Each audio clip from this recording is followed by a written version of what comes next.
bienvenue tout le monde pour cette rencontre avec Nota Bene, et qui est avant tout youtubeur. Mais vous connaissez son parcours, j'imagine, si vous êtes venu, au moins ce qu'il fait sur sa chaîne YouTube.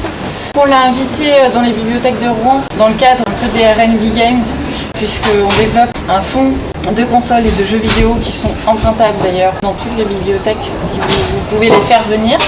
Les consoles sont empruntables à la bibliothèque du Châtelet, voilà. Donc c'est pour ça qu'on cherche à développer un peu tout ce qui est jeux vidéo, animation de jeux vidéo. On a eu notamment une exposition cet été sur les jeux vidéo rétro. Nota Bene est vraiment le premier à parler vraiment de son travail sur l'histoire, un peu en rapport avec les jeux vidéo. Donc on cherche à élargir. Alors c'est plus une rencontre, c'est-à-dire n'hésitez pas à poser des questions à Nota Bene. C'est l'occasion, c'est pas vraiment une conférence où il va faire que parler. Moi j'aime beaucoup m'écouter, mais je préfère...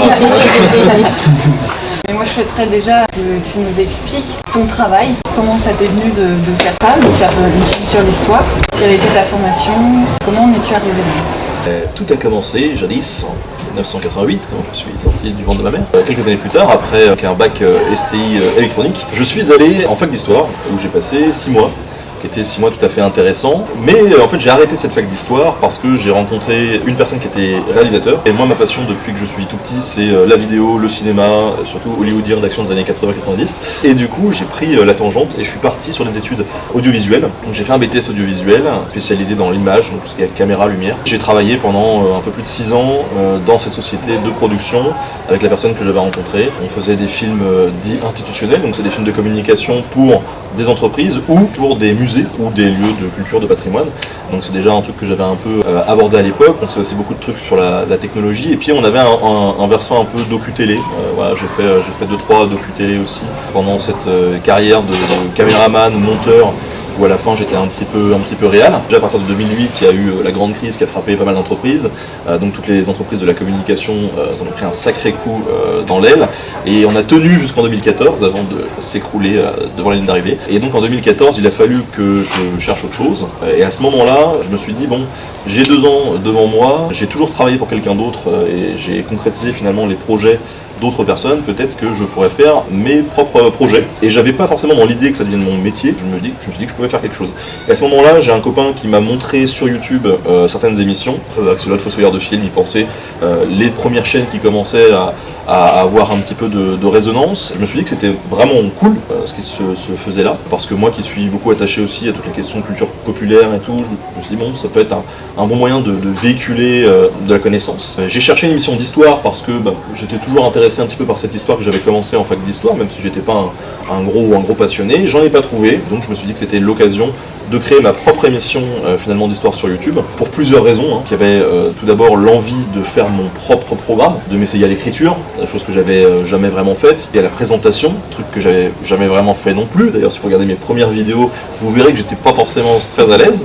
Il y avait cette volonté de me dire bon, voilà, je fais mes projets et ça me maintiendra un petit peu en forme. C'est-à-dire que pendant ma période de chômage, en gros, je resterai pas à rien faire, j'aurai un projet perso et potentiellement si je retrouve du taf dans 1 an, je pourrais dire regardez, je suis pas resté 1 an à rien faire quand même, je me suis essayé à d'autres trucs, donc c'est sympa. Il y avait cette envie aussi peut-être plus personnelle là, en dehors de ma carrière, qui était de me remettre un petit peu à l'histoire et de pouvoir partager ce que j'allais moi-même apprendre, puisque finalement c'est une discipline, l'histoire, qui est extrêmement intéressante, enrichissante, ça demande beaucoup d'implication, mais l'histoire appelle l'histoire, et forcément quand on met le doigt dedans, bon, on a le bras qui part avec, et puis finalement moi ça fait 4 ans que je bouffe de l'histoire matin, midi, soir, et que j'adore ça. Voilà, il y avait cette volonté d'apporter ma petite pierre aussi à cette espèce d'espoir de la culture populaire qui commençait à y avoir, qui était là un peu latent, mais qui n'était pas encore tout à fait développé. C'est tous ces facteurs-là qui m'ont poussé à créer Nota Bene, et vraiment j'avais pas du tout dans l'optique d'en faire mon métier, quoi.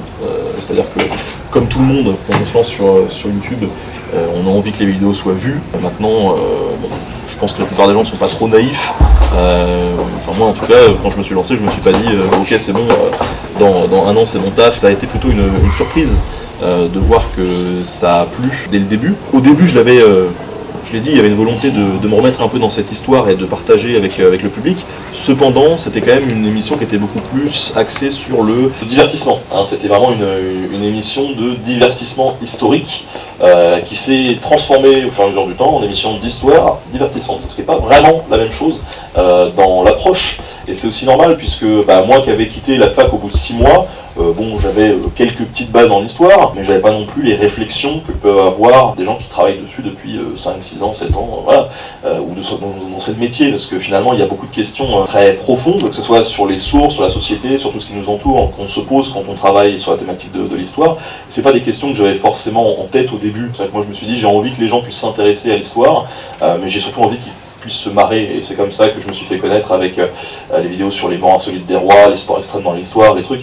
Et au fur et à mesure de ces années, ma réflexion autour de l'histoire, elle a grandi aussi, et je me suis nourri de tout ce que j'ai pu absorber en termes de lecture, mais aussi beaucoup en termes de rencontres, parce que j'ai rencontré beaucoup d'historiens avec qui j'ai pu échanger, et ça a du coup affiné un petit peu ma vision, ma compréhension de la discipline. Et c'est vrai qu'aujourd'hui, j'ai une vision de ma chaîne et de ce que doit être ma chaîne, qui n'est plus celle que j'avais au départ. Très rapidement, par exemple, est venue la notion de responsabilité. C'était une notion que j'avais pas développée du tout au début. C'est-à-dire qu'au début, j'ai uploadé mes vidéos, ça a fait rigoler les gens, j'étais content. Et puis très rapidement, quand j'ai commencé à dépasser les 10, 15 000, 20 000 vues et que ça continue à monter, je me suis dit, mais du coup, si je raconte des conneries, là, il y a vraiment beaucoup de gens qui vont y croire, quoi. Parce que je voyais, parmi les commentaires, que ça intéressait les gens qui se posaient des questions, etc. Ça m'a fait un peu peur au départ, parce que je me suis dit, waouh, autant de gens qui te suivent, c'est... Voilà, effectivement, si tu racontes le moindre crack, ça peut avoir des conséquences qui ne sont pas anodines finalement. Et donc j'ai voulu rationaliser le process, la méthodologie de travail. Pour aller voir sur mes tout premiers épisodes, j'ai toujours depuis le début laissé mes sources dans la description, et les premières vidéos sont merdiques en termes de sources, clairement. Mais très rapidement, vous allez le voir, j'ai rationalisé tout ça, et le travail était de plus en plus sérieux. Finalement, j'ai mis un peu de temps aussi à acquérir la méthode, on va dire, universitaire, puisque bon, je l'avais pas vraiment, j'avais passé que 6 mois en fac d'histoire, donc j'avais des bases, mais voilà. J'étais surtout de bonne foi, j'avais l'envie de bien faire, j'étais ouvert aux suggestions de tous les historiens aussi qui m'ont accompagné au départ, et qui m'ont filé des conseils, et c'est pour ça que je me suis entouré d'historiens très rapidement, parce que j'ai eu cette révélation à un moment donné où je me suis dit, voilà, j'ai cette responsabilité. Moi, je sais faire des vidéos, je sais faire des films, c'est mon métier, je suis pas historien, donc il faut pas que je raconte de crack. Il faut que je travaille avec des gens qui s'y connaissent. Et c'est comme ça que j'ai commencé à construire un petit groupe de relecture, avec d'autres potes vidéastes qui faisaient de l'histoire, dont certains qui étaient vraiment calés dans leur discipline, et puis des historiens qui étaient un petit peu connectés, on va dire, qui avaient envie de pouvoir relire mes scripts ou ceux des copains. Et donc on a commencé à mettre en place un système de peer viewing, ce qui se fait beaucoup dans le milieu universitaire, où on se passe les scripts les uns les autres, et puis on se lit, puis on dit ça c'est un peu une connerie, attention, cette question-là tu la traites un peu légèrement. Voilà, c'est le genre de truc qui a pu se mettre en place, et puis surtout, moi j'avais cette peur quand j'ai commencé à ce que les émissions soient de plus en plus sérieuses, de me dire bon, si je vais traiter un sujet en particulier, je suis pas historien, donc potentiellement je vais lire pas mal de trucs, mais il n'est pas impossible que je passe à côté d'un truc hyper important dont j'avais pas connaissance. Donc c'était important pour moi d'avoir des référents à qui poser des questions aussi, et en allant leur dire bon, vraiment à quoi faut que je fasse gaffe et quels points sont vraiment essentiels à développer. Et à partir de ce moment-là, moi je pouvais alimenter ces réflexions-là, ou ces guides, on va dire, de script, et apporter des petites anecdotes un peu rigolotes pour aller tirer justement l'attention du spectateur, etc. Donc c'est comme ça que je construisais un petit peu les scripts. L'émission elle a aussi beaucoup évolué depuis le début, dans le sens où je suis de moins en moins tout seul. C'est-à-dire que la première année, clairement, j'étais solo, vraiment tout faire. Aujourd'hui, c'est plus le cas. C'est-à-dire que je réalise toujours l'intégralité de tous les épisodes, comme je les présente d'ailleurs. Au niveau de l'écriture, je dirais qu'il y a à peu près 85-90% des scripts, c'est moi qui les écris. Et de temps en temps, je peux faire appel ponctuellement à un auteur. Par exemple, dans la dernière année, ça m'est arrivé 2 fois. Une fois sur un épisode sur l'histoire de l'électricité, où j'ai fait appel à Hugo Bimard, qui a la chaîne Confession d'Histoire, qui a un background littéraire très poussé. Et j'avais envie justement d'avoir un épisode avec une forme beaucoup plus littéraire, un phrasé beaucoup plus presque poétique, et ça il a su me l'apporter. Clairement j'ai travaillé avec lui là-dessus et c'était hyper plaisant. Et puis il n'y a pas très longtemps j'ai travaillé avec l'Odieux Connard, qui est un blogueur cinéphile, mais qui n'est pas très connu pour l'autre partie de sa personnalité, son œuvre, qui est que c'est un historien spécialisé de la Première Guerre mondiale. Et ça peu de gens le le savent. Et du coup, j'ai bossé avec lui parce que c'est quelqu'un que j'aime beaucoup. On a bossé ensemble sur l'écriture de films pour la Première Guerre mondiale, sur la Somme, qui sont sortis il y a 2-3 semaines. Et ça, c'était important pour moi de pouvoir aussi commencer à travailler avec d'autres personnes, même au niveau de l'écriture. À partir du moment où je sais que le fond est safe, le Dieu connard, typiquement, c'est un historien de la Première Guerre mondiale, donc je pense qu'il va pas trop se planter sur ce qu'il raconte si on fait un film sur la Première Guerre mondiale. Hugo Bimard, on avait toute la doc à disposition, et vu comment il tape sur ses épisodes, et vu le sérieux du gars, je me fais aucun souci là-dessus. Faut savoir s'entourer, moi j'ai aucune gloire à tirer du fait que je fais tout seul comme un grand. Pour moi, ce qui est important, c'est l'émission et c'est le fait de pouvoir transmettre des connaissances dans de bonnes conditions et aussi surtout de provoquer une réflexion sur la nature même de l'histoire et de ce qu'est l'histoire, de ce que fait l'histoire, de comment elle s'inscrit aussi dans nos sociétés actuelles.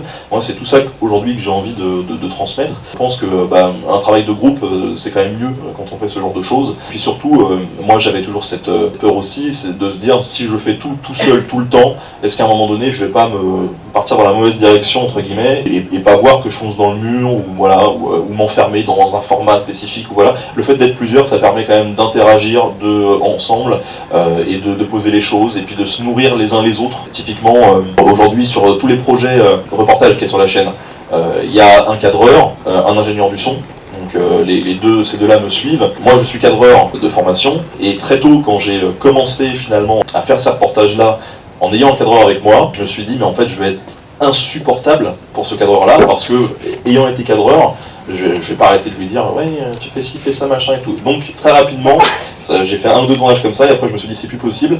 Et du coup sur les tournages maintenant ça m'arrive, je lui donne des guides en disant on a besoin de ça, éventuellement tu peux me faire un plan large là-bas, j'aime bien ça, peut-être un plan serré là-bas. Et après je lui dis écoute t'as une demi-heure, tu te démerdes. Et lui il va faire ses plans et je le guide pas trop dessus parce que je sais qu'il a sa propre expression aussi. Et j'ai envie de lui laisser cette liberté-là, et finalement, vu que ça fait maintenant plus de 3 ans que je travaille avec le même cadreur, je sais un peu comment il travaille, et j'ai des bonnes surprises, parfois quand j'arrive au montage, parce qu'il a aussi sa liberté, ses plans, il a fait des trucs que moi j'aurais pas fait, et ça permet de nourrir un petit peu le film. Pareil pour le monteur. Aujourd'hui, là pour les 5 mois à venir, 80% des épisodes ça va être lui qui les monte, et typiquement il a sa propre vision des choses aussi. Un film ça se fait beaucoup au montage, alors là c'est un peu différent parce que tous les films sont très scriptés.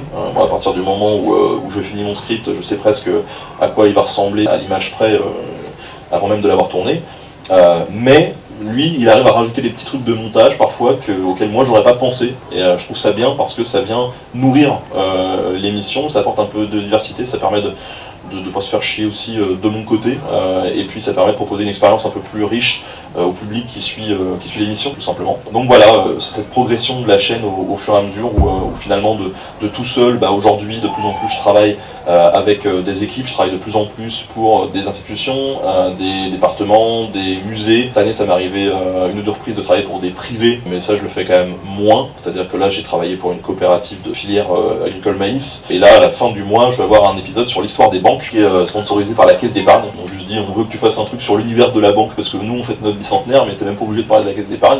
Je leur ai dit ouais ok, si vous me laissez cette liberté pas de problème. Et c'est vraiment intéressant parce que je retrouve un peu ce versant du film institutionnel que moi j'aimais beaucoup, parce qu'il y a quand même de l'écriture avec quelques contraintes.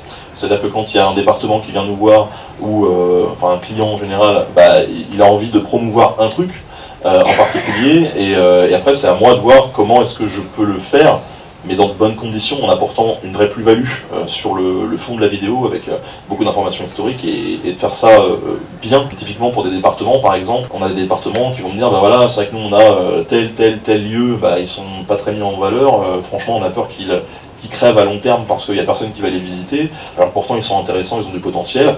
À moi après d'écrire mon script autour de ces différents lieux pour faire un truc qui tient la route. Et puis parfois ça m'arrive de leur dire, ce lieu-là, non, je préfère qu'on ne le mette pas et qu'on en mette peut-être un autre que j'ai repéré. Voilà, il y a un processus d'échange qui est assez intéressant, ça donne accès à beaucoup de moyens, autant en termes d'équipe comme je le disais, mais aussi en termes de fonds, puisque souvent on a toutes les archives, quand je travaille avec les départements, on a les archives des départements, que ce soit les archives tech, de photos. J'ai pu développer un partenariat avec le CPAD, qui est en gros le département des archives vidéo de l'armée de terre.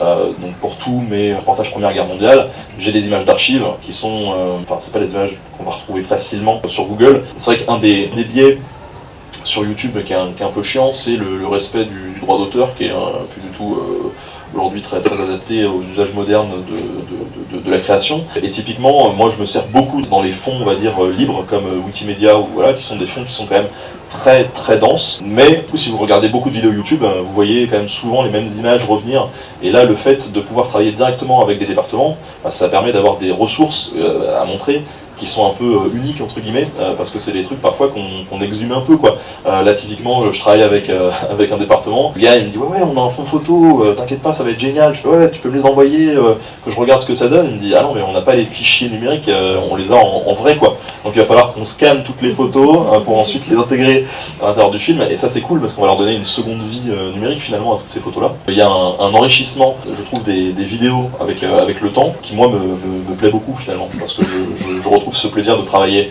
à plusieurs, de travailler avec une vraie matière, d'avoir une vraie interaction aussi avec les gens avec qui je travaille, qui sont souvent des gens qui sont là pour la même chose que nous, quoi. C'est-à-dire ils ont l'envie de transmettre, de défendre du patrimoine, de défendre la culture, et moi aujourd'hui je m'estime quand même hyper chanceux de pouvoir travailler dans ce domaine-là et sur ces thématiques-là.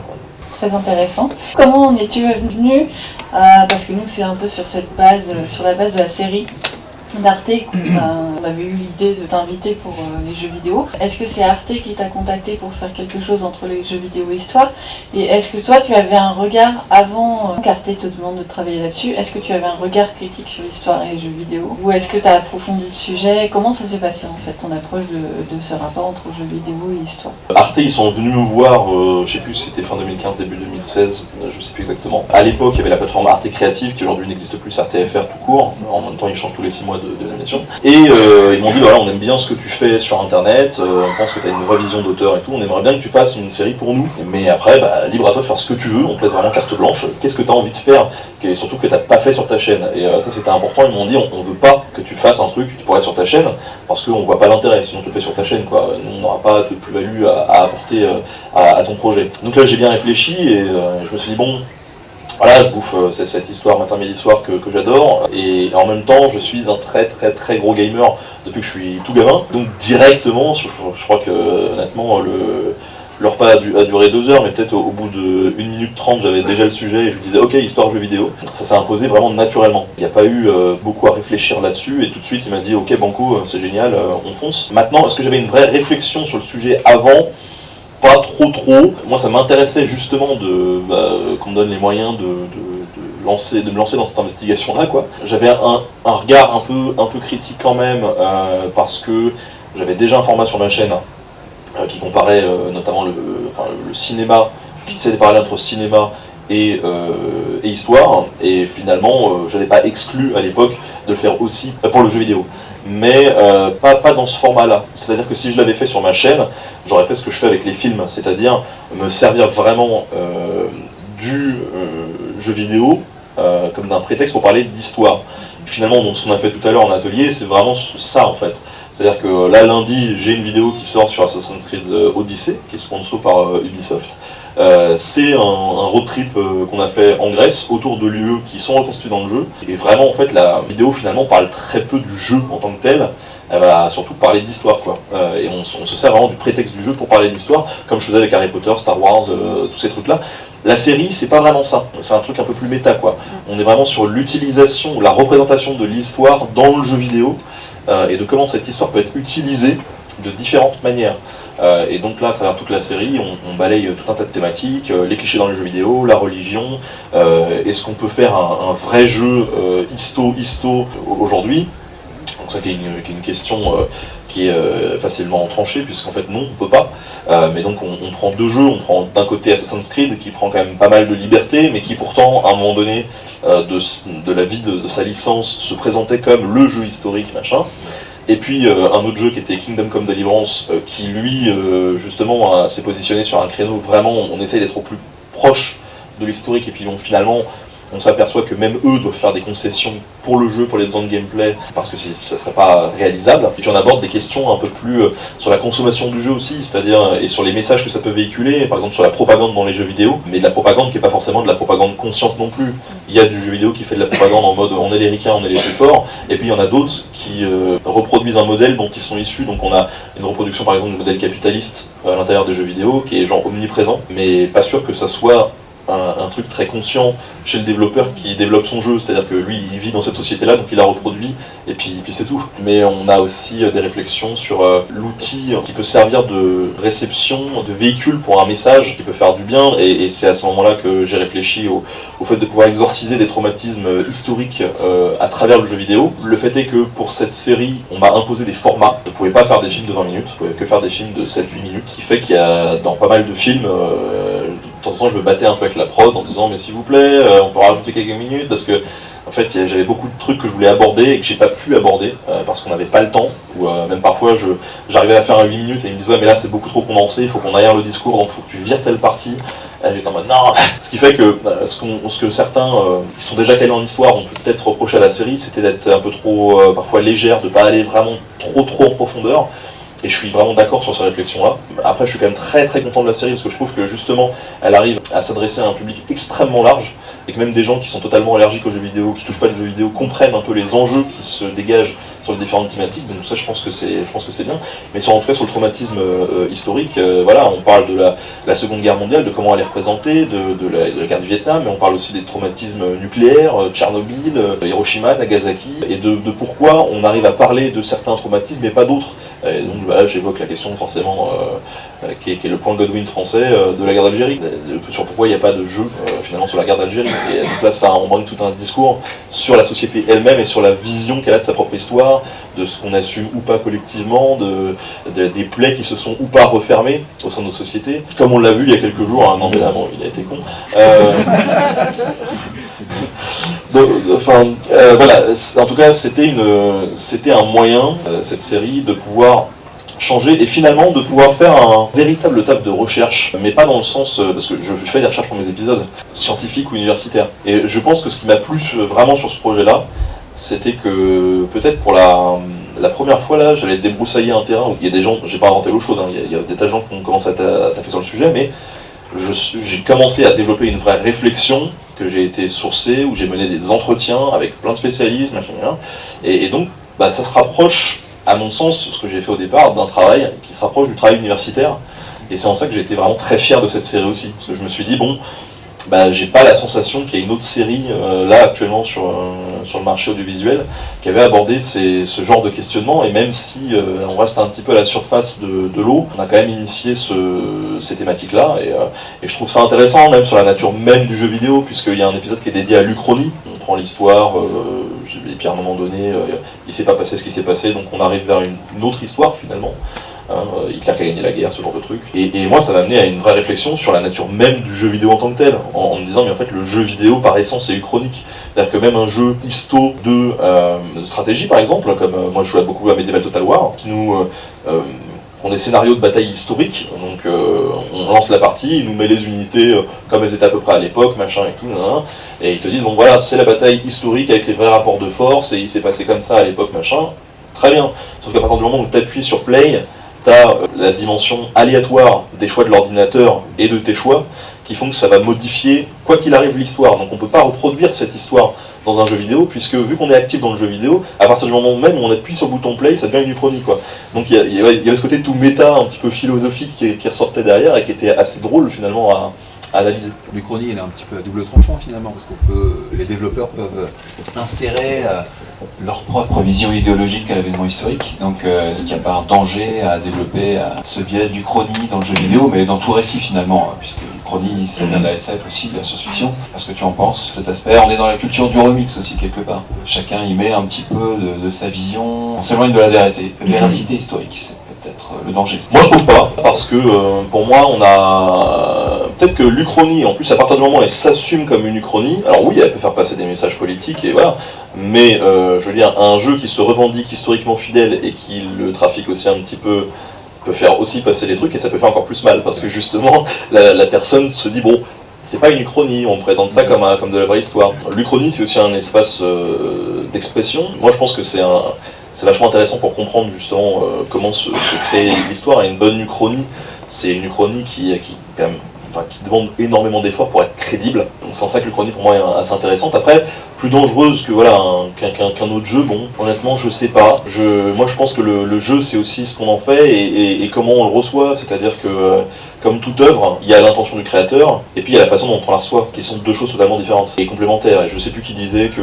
C'est Roland Barthes aussi qui parle de la mort de l'auteur, et donc la lecture appartient au lecteur, le récit appartient au lecteur. Mais c'est ça. Et souvent, dans mes émissions, comme je fais, genre Harry Potter versus Histoire, ou Pokémon versus Histoire, ces trucs-là, ce que je dis tout le temps, c'est que... Alors, il y a des parallèles qui sont établis, où là, les auteurs ont dit, oui, effectivement, je me suis inspiré de tel truc, machin, mais il y a des trucs que j'ai fait moi-même, des parallèles que j'ai tissés moi-même. Et ce que je dis dans ces émissions-là, je leur ai dit, je dis aux internautes, mais amusez-vous aussi à pouvoir tenter de tisser des parallèles vous-même, parce que peut-être qu'ils seront foireux, mais peut-être que pas. Et ce qui est intéressant, c'est justement ce que vous en faites et la façon dont vous appropriez cette histoire. Et typiquement, enfin, moi pour l'épisode Harry Potter, j'avais eu la chance de rencontrer William Blanc à ce moment-là, qui est un historien du médiévalisme, donc la représentation du Moyen-Âge, tout ça, qui avait beaucoup bossé sur le roi Arthur. Donc moi j'avais vu un ou deux parallèles avec le roi Arthur à faire avec Harry Potter. Je lui ai dit, bah, écoute, ça te dérange si je t'envoie ma partie sur Harry Potter et le roi Arthur, et puis que tu puisses me donner un peu ton avis. Et donc sur cette partie-là, il y avait genre un truc que j'avais repris, où là c'était à peu près sûr, et puis j'avais quand même fait 2 ou 3 parallèles, où là c'était de la réflexion personnelle, où je m'étais dit, quand même, putain, ça ressemble vachement, hein. Et du coup je lui ai envoyé tout ça, et typiquement il m'a dit, alors ouais, ça c'est bon, ça, putain, bien joué, franchement je l'avais pas vu, et c'est hyper pertinent, et puis le dernier il m'a dit, mais ça, franchement, là tu t'es enflammé, quoi. Il me dit, ça va être à la poubelle, quoi. Et donc bon, ok, mais c'est drôle, parce que finalement, bon, même si c'était acheté à la poubelle, et ben le fait est que j'ai commencé à travailler sur ce truc-là, j'ai appris des trucs en travaillant sur cette fausse piste, et en tissant moi-même mes propres parallèles. Donc il y a cette façon de recevoir le message aussi. Et dans l'Uchronie, il y a beaucoup de façons de recevoir les messages. Et d'ailleurs, il y a beaucoup de moyens de se réapproprier ce message. Le meilleur exemple que je vois de ça, j'en parle souvent parce que c'est mon film préféré, mais Starship Troopers, quoi. Starship Troopers, à la base, c'est un roman littéraire écrit par un type qui a une vision, comment dire, de la société un peu militariste. Voilà, voilà, mais genre premier degré, voilà. Ce truc est repris par Verhoeven, quand on fait le film Starship Troopers, qui est l'exact opposé, quoi. Il s'appuie sur le... Beaucoup n'ont pas compris le deuxième ou troisième degré. Alors, dans ce film-là, il faut le souligner, quand même. Voilà, alors il y a les gens qui s'intéressaient pas à la filmo de Verhoeven et qui n'avaient pas compris que le gars était spécialisé dans la satire. Effectivement, au premier degré, tu peux le lire comme une œuvre totalement militariste. En plus, t'as ces spots de pub, engagez-vous, machin. Voilà, j'adore. Mais voilà, enfin, quand tu réfléchis un petit peu au truc, tu te dis, mais effectivement, c'est pousser cette adaptation à l'absurde pour démonter le discours. Et finalement, l'histoire, c'est ce qu'on en fait aussi, quoi. Et donc, faut faire attention à ces usages, faut prendre du recul. Mais ce qui est intéressant, en tout cas, c'est de pouvoir s'en saisir pour la travailler et puis pour mieux la comprendre. Tant qu'après, on s'amuse pas à faire de la propagande sciemment ou à inventer des faits pour servir ses propos comme certains le font. Tu soulignais sur le phénomène d'appropriation, de décloisonnement aussi, ce qui constitue aussi ton métier maintenant, ton succès. Comment tu décloisonnes, tu déconstruis aussi, c'est assez intéressant. Je trouve que c'était... Voilà, le phénomène d'appropriation, le jeu vidéo est un principe actif en fait. On est pleinement intégré dans le récit, dans l'action, le cinéma, lecture, on est un peu plus sur un principe passif. Et toi finalement tu déconstruis beaucoup, tu dresses des parallèles, c'est assez intéressant. C'est notre métier aussi de bibliothécaire, de faire des liens. C'est justement intéressant de déconstruire pour comprendre comment et pourquoi c'est fabriqué et dans quelle intention. C'est pour ça qu'à un moment donné, j'avais fait cette série de vidéos actu où je rebondissais sur l'utilisation politique de l'histoire, qui était... Alors, ok, je t'avoue un peu, qui était peut-être le format le moins subjectif de la chaîne, où il y a forcément un peu de moi qui transparaît quand même à travers ce truc-là. Néanmoins, c'était important d'aller sur ce terrain-là, où j'avais 24 heures pour prendre un épisode, donc autant dire qu'en fait, quand le truc sortait, moi j'avais une petite idée de ce que j'allais dire, mais j'avais en gros entre 5 et 10 potes historiens qui m'envoyaient leurs réflexions sur le sujet, que j'allais synthétiser ensuite, pour éviter de faire un truc trop propagande gaucho non plus, ce que bon, apparemment, j'ai quand même fait. Et du coup, ce qui était intéressant pour moi, c'est de susciter des questionnements autour de ces utilisations politiques de l'histoire, parce qu'elles sont jamais anodines, et que si on ne les comprend pas, on peut vite être séduit par un discours politique qui va se légitimer par cette histoire qui est profonde, enracinée, voilà. Si on n'a pas les clés de compréhension pour remettre en question ou pour comprendre pourquoi il a utilisé ce mot-là ou il a fait référence à ce truc-là à ce moment-là, on se fait avoir. Et donc avoir une connaissance, non seulement sur l'histoire, mais avoir le recul critique nécessaire pour analyser ces placements historiques et ces utilisations de l'histoire, c'est pouvoir, je pense, comprendre un petit peu mieux le monde dans lequel on évolue et surtout avoir les armes pour lutter contre une manipulation finalement qui est une manipulation du discours, c'est une manière de se protéger soi-même, finalement, hein, mentalement, pouvoir faire des choix de manière un peu plus objective, quoi. Tu disais tout à l'heure, quand on jouait au jeu, qu'il vaut mieux avoir une vision erronée de l'histoire par les jeux vidéo que de ne pas en avoir du tout. Je me rappelle, j'avais une prof d'histoire qui disait qu'elle était tombée dans l'histoire de par le film de Ivanhoe, par exemple, qui est totalement archi faux, niveau historique bien sûr, tout comme le livre, qui plonge les gens dans l'histoire. Et donc, est-ce que tu as croisé beaucoup de profs ou d'instits qui utilisent le jeu vidéo dans la pédagogie à l'école? Enfin, je pense que c'est important, quoi.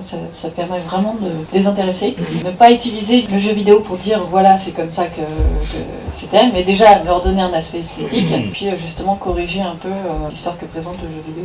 Le jeu vidéo, c'est un des outils qui est à dispo, je pense, du corps enseignant pour pouvoir faire passer des trucs.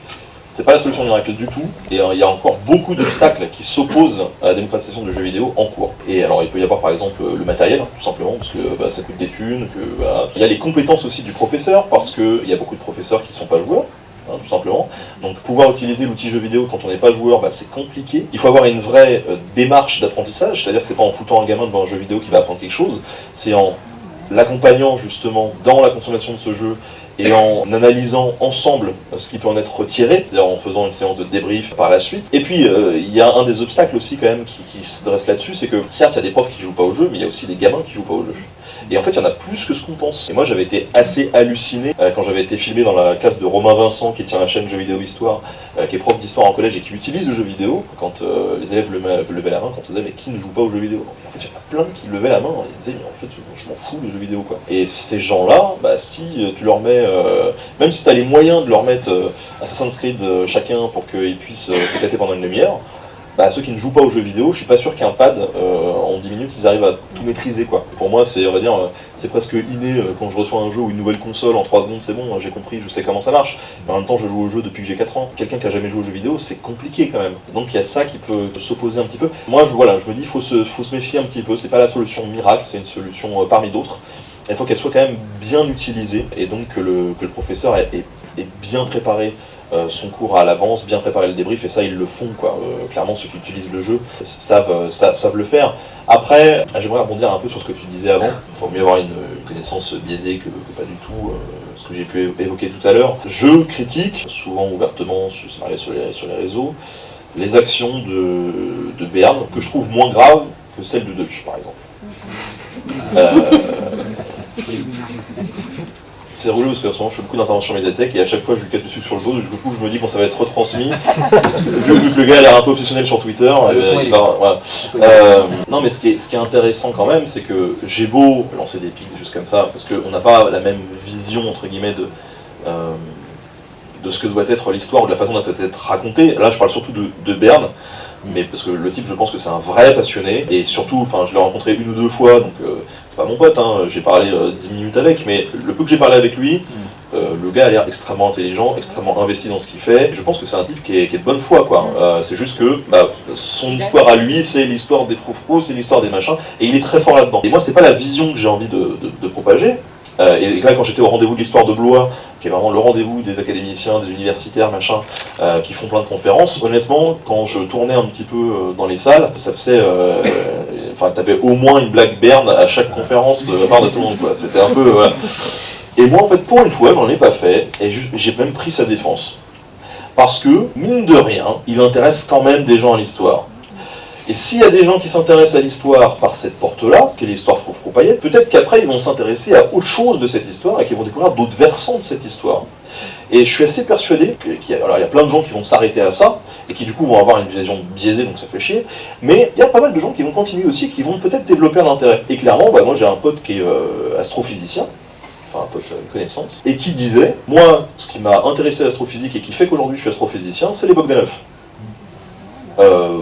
Les Bogdanov, on sait que c'est pas un modèle de vertu en termes de rigueur scientifique. Mais du coup, je nuance aussi un peu le discours, où effectivement je reproche plein de choses à cette façon de présenter l'histoire, mais en même temps, faut pas tout cracher non plus, parce que, quand même, ça suscite un certain intérêt, et c'est sûr qu'à la télé je préfère avoir une émission un peu plus généraliste, comme, alors je sais qu'il y avait quelques erreurs, mais ce qu'avait fait Mac Lesguy par exemple sur M6, je trouvais ça un peu plus sain, on va dire, et j'aurais préféré qu'il y ait plus d'émissions comme ça. Mais bon, il y a déjà quelque chose, et puis ça permet aux gens de s'intéresser un petit peu à l'histoire. Et je préfère que les gens aient une petite idée de quelques périodes, de quelques personnages historiques, qui puissent ensuite leur servir pour aller plus loin, plutôt que qui connaissent rien. Enfin voilà, clairement, ça c'est. Donc voilà où je voulais nuancer un petit peu le truc, parce que c'est vrai qu'on tape souvent sur ces figures, et moi aussi, mais souvent par jeu d'ailleurs. Mais je pense qu'il ne faut pas non plus négliger le fait que ça peut avoir un impact positif. Et finalement, avec son coup du loto du patrimoine, si ça n'avait pas été une manipulation grotesque du pouvoir, moi j'avais rien contre. Enfin je veux dire, Berne, de son côté, aurait lancé son loto patrimoine en disant les gars, je prends une initiative perso, je fais un petit loto patrimoine pour financer les trucs, mais go quoi, j'aurais acheté 10 billets. Alors que bon là c'était une opération de com, et puis sur le billet à 15 balles, t'avais 2 balles qui étaient reversées au patrimoine, merci, ça fait une belle jambe. Et puis quand tu voyais le patrimoine qui recevait les thunes, moi quand j'ai une châtelaine qui me dit ouais je vais recevoir 100 000 €, c'est cool. Je disais waouh génial, elle me fait ouais je vais pouvoir changer 3 fenêtres.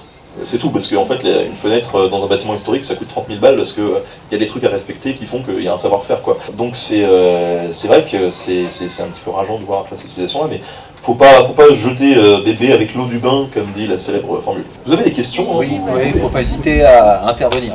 Bonsoir. Déjà, bravo pour ce que vous faites, pour la bonne vulgarisation historique que vous faites. Je suis assez d'accord avec vous sur Berne et Deutsch. Ils ne sont pas du tout sur les mêmes créneaux, on va dire. Quelle était votre période historique favorite, si vous en avez une? Ou la période que vous avez découvert et qui vous a le plus plu, on va dire? Je préfère la façon dont est posée la deuxième question, en fait. C'est-à-dire que j'ai pas de période favorite, honnêtement. Comme j'ai pas de personnage favori, c'est une question qu'on me pose tout le temps, et je suis incapable d'y répondre. Parce que je suis pas trop monomaniaque, quoi. Enfin moi j'aime bien, je picore beaucoup, à droite à gauche, machin, puis je me laisse un peu porter par ce que je découvre. Du coup je me fixe pas trop. Alors au départ, beaucoup de gens ont cru que j'étais un passionné du Moyen-Âge parce que je faisais beaucoup de vidéos là-dessus. En fait c'est juste parce que pour moi c'était une période qui était propice à l'amusement aussi et au défonçage de clichés. Je sais qu'il y a beaucoup de gens qui attendaient des contenus là-dessus, c'est là-dessus que j'ai un peu bossé. Et puis finalement, mes périodes de prédilection, elles changent un peu tous les ans, quoi. C'est-à-dire que c'est au gré de mes lectures aussi, et des sujets sur lesquels je travaille. Et là, clairement, ça fait 2 ans que j'ai un peu usé la Première Guerre mondiale, et j'ai dû faire une quinzaine de vidéos, voire plus, seulement sur la Première Guerre mondiale, ce qui est beaucoup. Mais en même temps, quand j'ai commencé à mettre le doigt dedans, voilà, c'était hyper intéressant, il y avait plein de trucs à faire. Puis, à l'époque, on n'en parlait pas encore beaucoup. Là, c'est vrai qu'on arrive sur la fin du centenaire, on est un peu mitraillé de partout, je pense que les gens en ont marre, ils veulent passer à autre chose. Mais pendant la Première Guerre mondiale, ça a été vraiment une période sur laquelle j'ai bien kiffé travailler, quoi. Maintenant, je sais pas du tout ce que ça sera dans 6 mois ou 1 an, et je pense que c'est une vision qui va évoluer aussi, en fait, tout simplement. Après, je comprends qu'il y ait certaines personnes, par exemple, qui soient fans d'un personnage, mais c'est vraiment très loin de ce que je suis aussi. Enfin, je trouve un peu bizarre le délire de s'accrocher à une personne en particulier, quoi. C'est un peu... ça fait un peu... Enfin moi, typiquement dans le paysage politique, je crois pas beaucoup en la figure de l'homme providentiel, quoi. Et ça, je sais qu'il y a beaucoup de gens qui kiffent ça, quoi. Ils aimeraient avoir un nouveau Bonaparte, quoi. Et moi, je suis pas du tout dans ce... Ma culture politique, je pense, fait qu'en fait, c'est des choses qui m'intéressent pas. Je m'intéresse plus au contexte, au mouvement, aux raisons systémiques, plutôt au type où c'est toujours plaisant de raconter une histoire individuelle qui humanise beaucoup et qui permet de raccrocher quelqu'un, de mettre un visage sur quelque chose. Mais souvent je pense qu'on se fourvoie aussi quand on se focus sur une seule personne, quoi. Parce que l'histoire c'est tellement complexe que c'est pas une personne qui va tout faire, quoi, clairement. Mais le fait d'avoir un visage, ça peut être important. Et d'ailleurs, je pense que c'est ce qui fait aussi le succès des émissions sur YouTube. C'est le fait d'avoir quelqu'un qui incarne, et qui du coup, voilà, on se dit, ouais, il a une bonne tête, il parle bien, machin. Il y a une identification qui se fait, ouais, il parle bien, on dirait, ça pourrait être mon pote, machin. Et ça, c'est bien, parce que ça permet d'accrocher les gens, mais ça a ses travers aussi. Finalement, les gens pensent nous connaître, ils ne nous connaissent pas du tout. Et on en discute souvent avec pas mal de copains. Avant, j'étais avec Léo Grasset d'Artibologie, qui avait fait une vidéo sur l'effet de Halo. On dit que plus une personne est médiatisée, machin, et plus on la voit, et plus en fait on lui prête des compétences qu'elle n'a pas. Il disait la dernière fois sur Twitter, il disait mais vous vous rendez compte que vous suivez des gens et vous avez une vision d'eux, vous les glorifiez, vous avez l'impression qu'ils sont super sympas et tout, ça se trouve c'est les pires des connards. et en fait, voilà, il y a une vision un peu biaisée, et cette puissance de l'image là, de la personnification, je pense qu'il faut s'en méfier aussi quand on parle d'histoire. C'est pour ça que je suis pas trop fan des personnages historiques préférés ou machin. Et souvent en fait quand on me pose la question dans les journaux, où là il faut bien trouver une réponse, je pense que si je fais la compilation de toutes les apparitions médiatiques que j'ai faites et que je compile toutes les réponses de c'est quoi votre personnage préféré ou c'est quoi votre période, je crois que j'ai une réponse différente à chaque fois en fait. Typiquement là je l'ai passé sur Quotidien, ils voulaient me poser la question. Et je leur ai dit, j'en sais rien, ils me disaient dans quel pays t'aimerais franchement concrétiser ton rêve, aller faire un reportage et tout.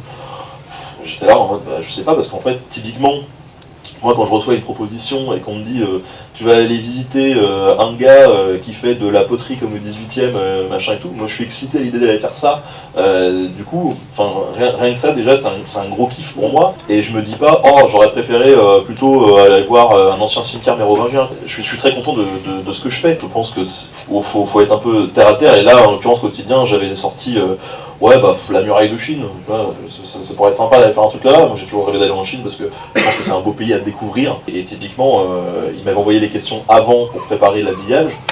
Sur arrivé sur le plateau, ils m'ont dit et alors vous aimeriez filmer un truc, machin, un truc de vos rêves, un projet de vos rêves. Et là intérieurement j'étais en train de crier, de me dire qu'est-ce que j'ai répondu quoi. Je me souviens plus du tout. Et là je me suis dit la muraille de Chine sauvée. Mais ouais, un peu compliqué. Moi j'avais une question surtout à propos des prochains partenariats que tu aimerais faire avec d'autres vidéastes. Typiquement les revues du Monde, Axolot, ou ce genre de personnages comme le Fossoyeur de film par exemple, qui pourrait, ou le Nexus 6 pourquoi pas, plusieurs youtubeurs avec qui tu aimerais travailler et avec qui tu pourrais faire plusieurs projets d'ailleurs. Alors en termes de vidéastes, en ce moment, en fait les collabs en ce moment ça vient un petit peu, petit bonheur à la chance comme ça, c'est-à-dire que j'ai tellement un planning de ouf que des fois on me propose des collabs et je dis désolé les gars, j'ai pas le temps. Et puis d'un coup quelqu'un va me proposer une collab et là je lui dis ok c'est bon j'ai 2 jours, on le fait quoi. Donc j'en prévois pas beaucoup à l'avance, ce qui fait que les apparitions sont un peu, même moi je sais jamais trop quand ça va être. Techniquement je me suis retrouvé dans une émission toute jeune qui s'est lancée il y a 2 mois, le gars Jean-Bill Abonné, une émission sur le métal, et il m'a envoyé un mail comme j'en reçois franchement des dizaines et des centaines, me disant peut-être qu'on pourrait faire une collaboration, et là si tu veux je me suis dit ouais là j'ai le temps, ok go quoi. Et il a eu le bol de tomber sur genre le bon credo, parce que derrière il y en a 100 autres où soit j'ai répondu non désolé je peux pas, j'ai pas le temps, soit j'ai carrément même pas eu le temps de répondre aux mails. Ça c'est toujours un peu frustrant. Après sur les vidéastes un peu connus et sur les collabs sans trop mouiller, il y a des gens avec qui je travaille très souvent quoi. Wisticae, voilà, régulièrement on travaille encore ensemble. Manon Bril, on a beaucoup travaillé ensemble, peut-être qu'on sera amené à retravailler, je ne sais pas. Dernièrement je sais que j'ai Stardust qui est spécialisé donc sur tout ce qui est avion, fusée machin, qui avait envie qu'on fasse un truc, donc moi je serais assez partant parce que c'est pas mal son programme. Donc voilà, je reste ouvert. Après je choisis aussi mes collabs quoi, c'est-à-dire que je fais pas non plus des collaborations avec n'importe qui. Ceux dont j'estime pas beaucoup le travail, je fais pas de collaboration avec elle tout simplement. Voilà. Des passions, le métal. Voilà, bon, le métal j'avoue que le moindre type qui me propose un truc, je dis d'accord, ça passe. Donc en termes de vidéaste, voilà, je peux pas vraiment dire parce que moi-même je le sais pas vraiment. En termes de projet par contre, avec les partenariats, je viens de boucler mon année 2019. Donc là, je commence à prendre des commandes pour 2020, ce qui est assez absurde. Parce que du coup, je commence à cocher des trucs sur mon agenda en disant « Alors, en février 2020, tu fais ça ». C'est à la fois rassurant et vraiment flippant. Mais l'année prochaine, pour l'instant, j'ai une vingtaine de films en collaboration qui sont prévus. Et pas avec tant d'acteurs que ça, puisque en fait, ce que j'ai envie de privilégier aussi de plus en plus, c'est des séries. Et du coup, comme j'avais fait pour le Loir-et-Cher, où j'avais fait 5 films sur le Loir-et-Cher, voilà, ça va être un peu pareil. Donc je vais bosser avec le département de l'Eure, notamment, principalement sur la thématique médiévale. Il va y avoir 3 nouveaux films Loir-et-Cher sur 3 nouveaux sites de patrimoine. J'ai signé une grosse série qui va avoir lieu, alors là pour que ce sera un épisode par mois, de septembre 2019 à juin 2020, que j'ai signé avec l'Ordre de la Libération, qui est un truc pas très connu, parce que moi quand ils m'ont contacté, bon, je sais pas ce que c'était, qui est un truc qui a été fondé en 40 par De Gaulle. une décoration qui a été fondée en 40 par De Gaulle et qui a été arrêtée en 46, et qui représente en gros, enfin qui décore les Français de la première heure, enfin les résistants de la première heure qui croyaient en la France libre. Et donc du coup ça décore des résistants, des déportés et des combattants des forces françaises libres pendant la Seconde Guerre mondiale. Et en fait quand j'ai été là-bas pour voir un petit peu ce qu'ils faisaient, c'est-à-dire que j'étais pas, je me suis dit bon ouais, pourquoi pas, je suis intéressé pour voir, mais je savais pas très bien ce qu'il y avait à faire et tout. J'ai visité leur musée qui est aux Invalides et j'en ai pris tellement plein les yeux en l'espace d'1 heure de visite que je me suis dit mais ouais ok, on fait une série quoi, parce qu'il y a trop de trucs à évoquer, et notamment sur le rôle des forces françaises pendant la Seconde Guerre mondiale, où on se dit toujours voilà bon en 40 on a perdu, c'est fini machin. Non, en fait, il s'est passé énormément de trucs. Toute la campagne africaine, elle est hyper riche. La division Leclerc, avant d'arriver, libérer Paris, ils se sont tapés 90 000 bornes avec leurs tanks en Afrique. Il y a des types en 40, lors du sabordage de la flotte de Toulon, qu'on dit bah non, on saborde pas les bateaux. Et puis les mecs, ils ont piqué des sous-marins, ils sont partis au Maghreb en disant bon bah on verra après ce qu'on fait, mais on se rend pas. Enfin voilà, il y a eu des histoires genre incroyables. Et donc ça sera sûrement des vidéos un peu portraits de personnalités comme ça, des résistants, des déportés, des soldats, pour comprendre un petit peu mieux des événements ponctuels de la Seconde Guerre mondiale, qui est une période que j'ai pas beaucoup traitée sur la chaîne actuellement, puisque j'étais vraiment beaucoup plus sur la première, et la seconde, je l'ai pratiquement très peu évoqué. Donc il va y avoir ça, je sais que je vais travailler aussi avec, il faut que je reconfirme, mais en principe avec le Croisic, une vidéo sur la ville du Croisic, ça va être chouette, et puis je vais faire un truc un peu plus que j'ai pas trop fait pour l'instant, qui va être sur le canal de Briard. Donc là ça va vraiment être sur la construction d'un canal et sur la vie, comment la vie a pu se développer autour de la construction de ce canal. Et c'est hyper important parce que c'est de l'histoire vraiment qui tourne autour d'une histoire économique, une histoire sociétale, et ça c'est passionnant aussi parce que l'histoire c'est pas que de la guerre, quoi. Je crois que c'est l'ordre de la Libération qui a décoré l'île de Saint en Bretagne, qui est la seule ville qui a été, ville, bref, comme c'est le tout, qui a été entièrement décorée. Moi ça me touche parce que je suis bretonne, donc voilà. J'ai retenu ça à vie. Non mais ça par exemple je l'ai appris là-bas, c'est vraiment incroyable parce que le stand de la Libération, donc il doit y avoir un peu plus de 1000 personnes qui ont été décorées là-bas, et il y a 5 villes. Donc il y a genre Paris, Grenoble, 2 autres je sais plus, et puis il y a ce village random en Bretagne, on se dit mais pourquoi eux, en tant que village, ils ont tous été décorés quoi. Et en fait le truc c'est que en 40, quand on s'est fait envahir et puis qu'on s'est fait un peu rouler dessus, De Gaulle, qui était pratiquement pas connu, est arrivé à Londres, et là-bas il a fallu qu'il arrive à convaincre Churchill de lui dire mec soutiens-nous un petit peu, tu vois, qu'on puisse combattre avec vous. Churchill était pas trop chaud au début, il s'est dit bah mec voilà, enfin je veux dire t'as 50 types avec toi, je pense que je vais plutôt reconnaître Pétain et puis basta quoi. Et en fait De Gaulle il disait non, je te promets, il y a des gens qui vont être avec moi. Et le jour où il a fait ce fameux appel du général machin et tout, il y avait quelques 3000 Français qui étaient avec lui pour le soutenir en disant voilà nous on sera les combattants de l'armée française libre. Et sur les 3000, en fait, il y en avait 500 qui venaient de ce bled, où là, les gars s'étaient dit ah non, on veut pas perdre, on y va. Et du coup, ils avaient rejoint De Gaulle directement à Londres, et donc il y avait 500 Bretons là-bas. Ce qui est plutôt drôle comme histoire, parce que finalement, moi je l'avais jamais entendu avant d'aller là-bas. Le tout va être de raconter ces histoires un petit peu plus sur l'aspect découverte que sur l'aspect...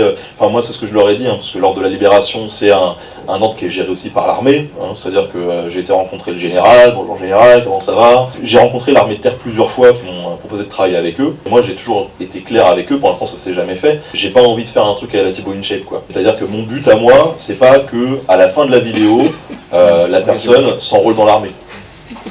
Moi je vais pas m'enrôler dans l'armée. J'espère que mon gamin va pas s'enrôler dans l'armée. Alors c'est pas pour aller convaincre des gens d'aller s'enrôler dans l'armée. En revanche, l'armée, dans son histoire, elle a des aspects qui sont hyper intéressants, et l'institution, elle est chargée d'histoire.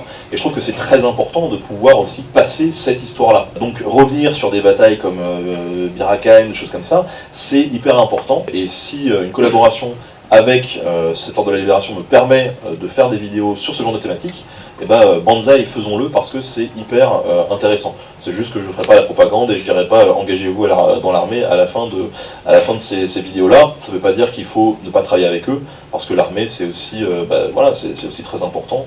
Et je pense qu'on a tout à y gagner à collaborer ensemble sans faire de prosélytisme, quoi. Oui, ce que tu dis est intéressant. Je pense qu'il faut sortir des clichés aussi par rapport à l'armée, notamment dans le domaine de la SF. On a des auteurs qui ont été généraux et qui ont écrit sous un pseudonyme. Je pense à Cordwainer Smith, notamment, qui a écrit des contes. Les Seigneurs de l'instrumentalité, c'est un ancien général d'armée. Donc comme quoi, hein, même dans l'armée, on peut avoir une vocation aussi littéraire. Voilà, je voudrais rebondir puisque j'ai le micro, j'en profite. Quelque chose m'a marqué dans ce que tu disais, c'était par rapport à l'enseignement et le jeu vidéo, mais on aurait pu aussi souligner le rôle de thérapie du jeu vidéo en psychologie clinicienne aussi. Ça c'est très intéressant aussi parce que le jeu vidéo est utilisé en clinique pour les enfants. On sort de cette image stigmatisante du jeu vidéo et ça c'est très intéressant aussi. Bon, après on sort de ton domaine de prédilection, mais c'est intéressant de le souligner aussi. Mais dans l'épisode qui traite du traumatisme, justement, et alors ça pour le coup, c'est pas moi qui l'avais découvert, c'est au sein de la production, c'était vraiment une écriture un peu à trois mains. C'est-à-dire que moi, sur cette série-là, j'apportais vraiment tout le fond, c'est moi qui ai fait tous les entretiens, j'ai rédigé tous les premiers scripts, machin et tout, et ensuite on a réfléchi, il y avait le rédac chef de la prod, qui lui avait une approche beaucoup plus télé, et qui du coup me disait attention, parce que là, par exemple ce paragraphe-là, moi je l'ai pas compris, vu que je suis pas gamer, donc c'était bien d'avoir un regard un petit peu extérieur. Et puis il y avait le réalisateur qui me disait voilà, peut-être que là on pourra montrer ça ou machin, et puis donc ça a pu parfois m'inciter à écrire de cette façon plutôt que d'une autre pour justement que ce soit plus facilement mis en image. Mais donc c'est le rédac chef qui m'avait montré, qui a fini au début de l'épisode sur le traumatisme, à savoir cette simulation VR de ce qui s'est passé le 11 septembre. Et ça c'est incroyable, parce que c'est un jeu qui te met dans la peau de quelqu'un qui est dans une des tours au moment de l'impact et qui va crever, quoi. Et du coup toi tu vis l'expérience VR en mode t'es bloqué à l'intérieur et puis tu vas mourir. Donc c'est juste horrible, mais genre tous les gens qui jouent à ce truc sortent, ils sont en train de trembler et ils pleurent, mais ça permet de se rendre compte de plein de trucs, quoi. C'est une autre façon de vivre un peu les choses.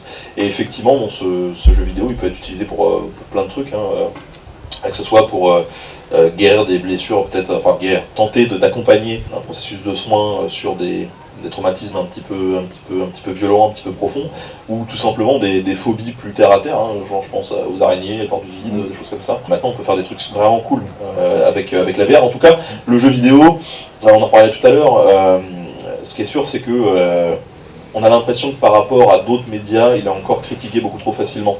C'est-à-dire que des questionnements qui apparaissent dans un jeu vidéo sont plus facilement critiqués par les médias que le même questionnement qui aurait lieu dans un bouquin ou au cinéma ou machin. Et je pense que c'est dû encore au statut un peu, enfin, plus jeune que les autres, voilà, en termes de médias, et que c'est un truc qui a tendance à de plus en plus s'estomper, et qu'en tout cas, ces débats-là qui ont lieu autour des jeux vidéo, et le fait qu'il y ait de plus en plus de contradicteurs de ces discours-là, parce que finalement, il y a encore de temps en temps des discours vraiment bas du front sur le jeu vidéo en mode ça rend débile, il y en a eu il y a 2 semaines dans Téléstar ou je sais pas quoi, enfin on se les partageait entre vidéastes, on était mort de rire parce que c'était vraiment absurde. Mais à la télé, par exemple, on entend de moins en moins ce discours qu'il y avait il y a 10 ans sur les jeux vidéo, regardez-moi ce débile dans sa chambre. Je trouve que c'est vraiment intéressant, et donc en se prenant un petit peu la tête et en réfléchissant dans le débat public autour de ces questions-là, on fait aussi avancer l'image du jeu vidéo, qui est de moins en moins négatif quand même. J'ai l'impression, on est en train de, au fur et à mesure, de remporter un peu la bataille et de se poser des vraies questions, parce que le jeu vidéo peut poser des problèmes aussi. C'est pas tout rose, mais il faut se les poser intelligemment. On voit l'exemple même de l'évolution des questionnements sur le jeu vidéo, c'est la présence du jeu vidéo en bibliothèque. Il y a même très peu d'années, il était hors de question. Or maintenant, il y en a de plus en plus. On n'est pas du tout les premiers, nous, avant, à prêter des jeux vidéo. À prêter des consoles, c'est plus rare. Mais les jeux vidéo, ou à faire des animations de jeux vidéo en bibliothèque, maintenant, c'est même plutôt l'inverse, c'est de plus en plus rare, en fait. J'exagère un peu, mais selon la taille des bibliothèques, parce que c'est quand même cher. Donc si les bibliothèques n'ont pas de jeux vidéo, c'est pas vraiment question d'éthique ou pas, ou questionnement de la légitimité du jeu vidéo, c'est vraiment des questions de compétences et financières surtout, parce que c'est cher. Pour nous, le jeu vidéo est un média parfait en fait, puisqu'il permet de décloisonner, c'est ce que tu as souligné, Benjamin. Voilà, parler d'autres choses, de créer des ponts. Moi, par exemple, je suis un amateur de jeux vidéo par un gros gamer, j'ai des références comme Silent Hill. Voilà, les développeurs expliquent bien qu'ils se sont inspirés de Francis Bacon, de L'échelle de Jacob, le film aussi, Dreamline, donc il y a des références. Et là, on s'inscrit dans un mode de contre-culture, en fait, c'est l'exemple parfait d'un mode de contre-culture, et là encore de remix. Et nous, ça nous permet vraiment de parler de tout, en fait, surtout de culture. Oui, mais ça reste des vrais produits culturels qui sont construits avec des références. C'est ce que je disais aussi tout à l'heure pour les gens qui étaient pas là. Ce qui est intéressant, c'est que le jeu vidéo, au même titre que le film, nous en dit beaucoup sur la période de production à laquelle il a été fait. On a même des jeux, les jeux polonais, style The Witcher par exemple. C'est des jeux qui, dans leur esthétisme, sont extrêmement durs, extrêmement violents. C'est un esthétisme qui est aussi hérité de tout ce qu'ils ont pu prendre dans la tronche pendant la Seconde Guerre mondiale. On le voit bien, si c'est les studios japonais qui ont fait Metal Gear, c'est pas pour rien. C'est le danger nucléaire, quoi. C'est le prix des bombes sur la tronche. Au même titre que ce qui se passe dans des films, ou par exemple dans Battlestar Galactica, c'est une série, la nouvelle série qui est post-2001, on a beaucoup d'enjeux, on a une trame autour de l'espionnage, le terrorisme, de l'ennemi qui est parmi nous mais qu'on voit pas, bref, tout le délire un peu psychotique qu'il y a eu après les attaques du 11 septembre. Et donc cette série même, si on l'analyse un peu, ça nous donne beaucoup d'informations sur cette société à cet instant T là. Et c'est important, et comme on le voyait tout à l'heure dans Red Dead, il y a pu avoir des ajouts aussi, des personnages féministes. Dans Origins tout à l'heure, quelqu'un soulignait, Benjamin, qu'il y avait une école qui était mixte, alors qu'à l'époque, il n'y avait que des garçons. C'est intéressant de voir aussi comment notre époque peut influencer le jeu. Merci du coup d'avoir abordé le sujet jeux vidéo histoire, mais aussi notamment le sujet de la réalité virtuelle. Pour travailler spécifiquement justement dans le design d'expérience en réalité virtuelle, c'est vrai que c'est en couche une manière de diffuser du jeu qui est particulièrement intéressante, puisqu'on va pas arrêter de parler du jeu comme étant un média actif. La réalité virtuelle, c'est une capacité encore d'immersion et d'impersonnation qui est encore très importante, et les rapports avec l'histoire, certaines expériences qui sont menées montrent des choses vraiment hyper intéressantes, puisqu'on a la possibilité de le faire, mais on a la possibilité surtout de choisir de ne pas faire, et ça donne des trucs qui sont très très très intéressants. Pour avoir vécu des expériences dans lesquelles on nous proposait par exemple de revivre l'assassinat de Kennedy, il y a la possibilité aussi qu'on a de poser le fusil et de laisser passer. Et c'est prévu à l'intérieur du jeu. Je parle loin du sujet sur une extrapolation, mais c'est pour dire que dans les jeux, le fait de se rendre acteur, de faire les choses, déjà ça nous positionne dans quelque chose de tout à fait différent quand on est juste en réception. Mais en plus, la capacité dans certains cas de ne pas faire, on arrive encore à un niveau qui est encore plus intéressant. Et je pense que ça va pas arrêter de se développer. On n'ira peut-être pas jusqu'à faire Assassin's Creed avec une technologie, on peut revivre les mémoires de nos ancêtres par l'ADN, et là c'est parti. Bon là, techniquement, je vous dis tout de suite, c'est mort. Voilà. Mais en revanche, on arrive déjà à faire des choses qui peuvent être vraiment intéressantes dans la capacité d'impersonnation. Et je pense que c'est quelque chose qui va, une barrière en tout cas, qui va peu à peu tomber. Bientôt, on pourra revivre certaines choses et décider un peu plus ce qu'on veut faire. Je crois que c'est quelque chose qui est super intéressant qui est en train de se développer. Ce qui m'interroge beaucoup, c'est à terme la fusion du cinéma et du jeu vidéo, le transfert du cinéma vers le jeu vidéo, un art total. On se demande si le cinéma va perdurer sous sa forme actuelle. On ne va pas passer d'un principe passif au principe actif, avec la réalité virtuelle notamment. Donc ça pourrait être à réfléchir en tout cas. Je mets toujours un peu les hauts là en disant la réalité virtuelle, ça va être la révolution, ça va changer totalement. Bon, ça a des contraintes. Déjà, c'est quand même très cher si on veut un truc de qualité. Moi, je sais, j'ai à la maison, j'ai craqué juste pour jouer avec des sabres laser avec Dream. Je veux dire, et puis tout le monde le supporte pas. J'ai fait tester ce week-end à mon beau-père, il a gerbé partout. La VR, c'est très exigeant, donc on peut pas avoir une expérience qui dure des heures et des heures et des heures. En tout cas, de façon répétée, ça me paraît un petit peu. Puis il y a le côté où, quand même, la VR, on s'isole vraiment, mais totalement, quoi. Donc on s'immerge tellement dedans qu'on voit plus rien autour. Et je trouve ça plus dangereux dans l'isolement, pour le coup, que quand tu es juste devant ton écran avec ta manette, quoi. Parce que clairement, tu vois rien autour. Par contre, sur l'expérience cinématographique, il y a déjà des trucs qui s'en rapprochent, qui sont formidables. Alors il y avait eu le premier un peu qui avait fait ça. Alors il y avait Ellen Ward, il y a The Last of Us, clairement, pour ceux qui l'ont fait. The Last of Us, c'est un film. C'est un film interactif, clairement. Mais bon, avant ça, il y avait ce jeu-là qui était sorti, je sais plus comment il s'appelle. Heavy Rain. Heavy Rain, c'est ça. Avec l'accent français, Heavy Rain. Et Heavy Rain, c'était vraiment, pour moi, une des premières expériences vraiment de grand public comme ça, sur des consoles, de films interactifs, quoi. C'était... On a leur dernier titre, Détroit. Ouais, Détroit. On propose d'ailleurs. Voilà. Mais effectivement, le rapprochement se fait de plus en plus parce qu'il y a des moyens aussi. Et puis bon, aujourd'hui, le marché du jeu vidéo, on a des jeux vidéo qui coûtent de plus en plus cher, avec des budgets qui dépassent ceux des films. Là, on parle de réalité virtuelle. On oublie souvent la réalité augmentée. Bon, là, on est en plein... on dérive peut-être, le débat dérive. Il y a un avenir pour la réalité augmentée pour les entreprises comme Airbus, Boeing, qui travaillent sur les moteurs et qui ont l'information visuelle sur l'état du moteur, les composants, les maintenances qui ont été réalisées. La réalité virtuelle, elle a plus une application pour le public, déjà, à mon avis. Donc il va y avoir une scission à un moment donné qui va se faire. Juste parce qu'il y a pas mal de sites historiques en France qui ont fait des applications de réalité augmentée. Nice, c'est que les moteurs graphiques en fait, qui sont utilisés pour faire ces réalités augmentées-là, en fait, c'est souvent des moteurs de jeux vidéo. Le jeu vidéo sert à l'histoire d'une manière détournée par les outils en fait, qu'ils créent aussi. Ah, je vais faire l'analogie un peu beauf et crado du soir, mais disons que les domaines qui innovent, et le jeu vidéo fait partie des domaines qui innovent, apportent des technologies qui vont se démocratiser partout. Et voilà, le porno, clairement, il y a beaucoup d'avancées cinématographiques, c'est grâce au porno. Parce que ça a été les premiers à investir des thunes dedans, dès qu'il y avait des trucs, les premiers films 3D et tout, c'était eux quoi. Et je pense que voilà, le jeu vidéo c'est aussi un truc où on peut tenter pas mal de choses, et ça a beaucoup à apporter au cinéma aussi. Ouais, mais je voulais faire une transition avec le porno alors. Allons-y, madame. Je voulais revenir plutôt sur les partenariats et le cinéma. Est-ce qu'on t'a déjà fait des propositions de longs métrages? Est-ce que ça t'intéresse? Est-ce que pas du tout? Est-ce que pour la télévision ou pour le cinéma Alors, documentaire plus long, oui, ce genre de truc qui me plairait. En vrai, en fait, il y a déjà beaucoup de reportages que j'ai faits qui, s'ils étaient adaptés pour la télé, seraient des 52 minutes. Et le truc, c'est qu'en fait, moi, ça dure 20 minutes ou 25 maximum, parce que j'ai un format qui est un peu bâtard entre le format télé et le format podcast YouTube traditionnel. Et du coup, il y a un rythme qui est quand même beaucoup plus soutenu sur mes reportages, mais qui a un rythme qui reste un rythme pépère par rapport à ceux qui vont mater Squeezie quoi. Donc c'est vraiment un format un peu bâtard. Mais si je prenais une narration adaptée à la télévision, mon épisode Anne de Bretagne qui fait 20 minutes, j'en fais 1 heure facile.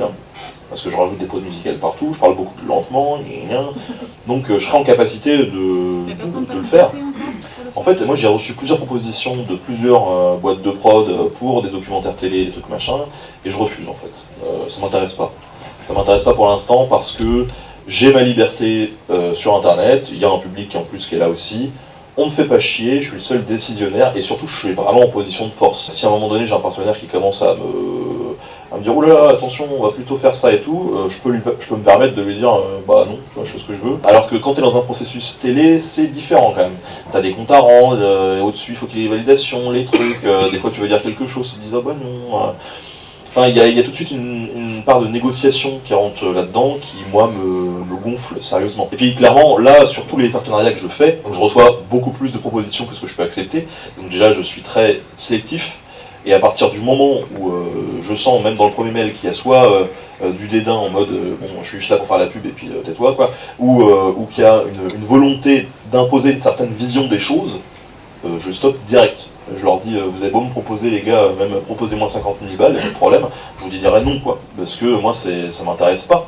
Ce qui m'intéresse c'est de pouvoir faire un truc comme j'ai envie. Et le processus télé, il y a ce truc là où on est quand même un peu plus guidé. Dans le cas où on te laisse beaucoup de liberté, il y a quand même la lourdeur de l'appareil de production télévisuelle, qui fait que dans tous les cas tu vas devoir te censurer à un moment donné, ou faire des trucs ou des machins, et puis c'est long quoi, c'est chiant. C'est chiant. Moi, je vois que, encore une fois, et ça n'a rien à voir avec les équipes avec lesquelles je travaillais, qui étaient formidables, mais cette série pour Arte que j'ai fait, il y avait ce côté process télé. Ça a été à la fois un énorme plaisir et une souffrance de bosser là-dessus. Je suis très content du résultat. J'ai eu des périodes pendant la prod où j'envoyais des mails à la prod en disant, vous savez, je suis pas bien, j'ai envie d'arrêter quoi. Et heureusement qu'ils étaient derrière en mode t'inquiète pas Ben, et ils me frottaient le dos en disant ça allait. Et voilà, limite voilà, je changlotais devant mon PC en disant j'ai plus envie de travailler dessus, mais parce que c'était beaucoup trop long déjà. C'est-à-dire que moi quand on m'a proposé le truc je me suis dit bon allez en 6 mois c'est plié, 2 ans. Puis il y avait ce côté de frustration extrême où à chaque fois on me disait mais faut que tu t'adaptes à un format. Et j'aimerais me dire mais putain on est sur internet quoi, les gars. Qu'on fasse 7 minutes ou 15, bon je comprends qu'il y a des questions de prod derrière, de coût, mais quand même. Et ça m'a beaucoup frustré finalement dans ma démarche, et j'ai pas envie de le revivre pour l'instant. Et donc, je dis pas que la télé c'est un truc que j'exclus totalement, parce que peut-être que dans quelques années je vais y venir. Là d'ailleurs même je vais l'été prochain à un gros festoche, vraiment professionnel avec les chaînes de télé qui achètent des docus, machin et tout. Donc c'est vraiment un truc pro. Et avec quelques vidéastes, on va aller se présenter et puis voir, tâter un peu le terrain pour des projets et tout. Parce que faut pas, je pense qu'il faut pas se refermer sur soi non plus, ça serait une vraie erreur. Et moi je vois pas d'opposition entre télé, machin, j'aime pas qu'on fasse des oppositions comme ça parce que je pense que chaque plateforme a ses avantages. Mais pour l'instant, la télé, je préfère avoir mon espace de liberté sur internet plutôt que d'aller là-bas. Et alors pour le Cinoche, c'est carrément autre chose, hein, puisque bon là on m'a jamais proposé pour le coup. Mais réaliser de la fiction, c'est un autre délire. Pour l'instant, je pense que c'est passionnant de faire de la fiction, mais je suis pas sûr que ce soit mon truc. Moi je prends mon pied dans le docu en fait. Ou la suite de Starship Troopers. Bah ouais. La vraie suite, te dire, ça, je sais pas. Il y en a qui ont essayé, ils ont eu des problèmes. Non, mais le long métrage, à la rigueur, ça me ferait. Moi, ce qui m'intéresse dans le milieu de la fiction, c'est le doublage. En fait. Moi, si on me propose du doublage de jeux vidéo ou de films ou de machin, je leur dis mais direct oui quoi. Enfin, ça, c'est un truc qui m'intéresse vraiment beaucoup parce que j'aime bien travailler sur la voix. En tant qu'acteur, franchement, ça me ferait marrer, mais je pense que je suis mauvais. Honnêtement. Donc ça serait vraiment histoire de rajouter un nom sur l'affiche, à mon avis, il n'y aura pas d'interview où vous m'entendrez dire c'est vrai que je suis un bon acteur. En tant que réal, ça m'intéresse pas. En tout cas, peut-être que ça m'intéressera dans 10 ans, j'en sais rien. Ce qui me plaît, c'est vraiment la découverte, le docu, pas l'écriture finalement trop scénaristique. Même si je me suis penché un peu sur cette écriture scénaristique dans le bouquin, où j'ai inclus quelques petites parties de fiction historique. Parce que justement, tout à l'heure, on parlait de la personnification, machin, et que je pense... j'ai pensé que dans ces chapitres où on parle beaucoup de contexte historique, c'était important d'avoir une figure à laquelle on pouvait quand même se raccrocher un peu. Donc dans chaque chapitre, il y a une page de fiction un peu histo. Pour ceux qui l'ont lu ou qui le liront, j'en sais rien, à vous de juger si c'est bon ou pas. Moi je me suis prêté à l'exercice. Et voilà, il y a des annotations pour dire ce qui est vrai, ce qui est faux. J'ai pris du plaisir à écrire ça, mais quand je l'ai écrit, je me suis pas dit non plus que j'en ferais un roman. Ça me ferait peut-être chier de faire tout un roman comme ça. Je suis pas fait pour. Il y a des gens qui le font très bien. Et je les lis avec plaisir, mais moi c'est pas mon taf quoi. Comment est venue l'idée d'un projet de conférence de plusieurs youtubeurs à Montbazon et pourquoi à Montbazon? Bon, de toute façon tout ça sera retransmis après qu'on le dise, mais non, ça se passera plus à Montbazon. Voilà, c'est fini. L'année prochaine sera sûrement une année de transition. La prochaine grosse édition, ça sera en 2020, pour plein de raisons. Et quoi qu'il en soit, à la base, quand j'ai commencé dans le YouTube Game, j'ai commencé à avoir des conventions à droite à gauche où il y avait des vidéastes qui étaient invités. Bon, au début c'est l'euphorie, on est content d'y aller, c'est chouette, on rencontre les gens, machin et tout. Sauf que très vite c'est chiant. C'est horrible. En fait, t'es dans des conventions où t'as l'impression d'être au salon de l'agriculture. T'as 200 personnes qui sont devant toi. Toi, tu te dis, bon, alors là, ok, donc j'ai 4 heures de dédicace, il y a 200 personnes, rapide calcul mathématique, j'ai 20 secondes par personne, super. Bonjour, t'appelles comment? Ok, salut, au revoir. En fait, c'est genre trop chiant. Parce que c'est épuisant, décérébrant, qu'un autographe, enfin, juste l'autographe pour l'autographe, ça sert strictement à rien. De notre point de vue, la plupart des vidéastes, vulgarisateurs en tout cas que je connais, et on préfère largement avoir un échange interactif comme on a là actuellement, qui peut durer plus longtemps, où on a le temps de s'exprimer, on a le temps de partager tous un moment ensemble qui est quand même plus sympa que 20 secondes en mode signature, ouais, salut. Où ça arrive qu'au bout de 4 heures, tu vois le mec qui fait t'appelles comment? Julien, et toi tu marques pour Thomas, tu vois, parce que donc ça m'arrivait. Donc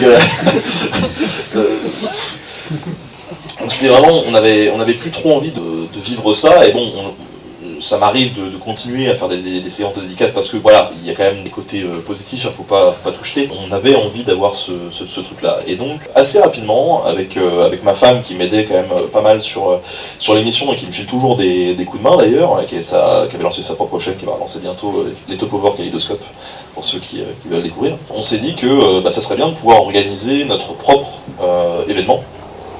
Et au début, on l'a plus conçu comme une rencontre abonnée, justement en se disant ouais, c'est bien de rencontrer les gens et tout. Enfin, moi je suis quelqu'un d'hyper sociable, donc j'adore rencontrer les gens et parler, enfin je veux dire, tout le monde pourrait être mes meilleurs potes au bout de 5 minutes.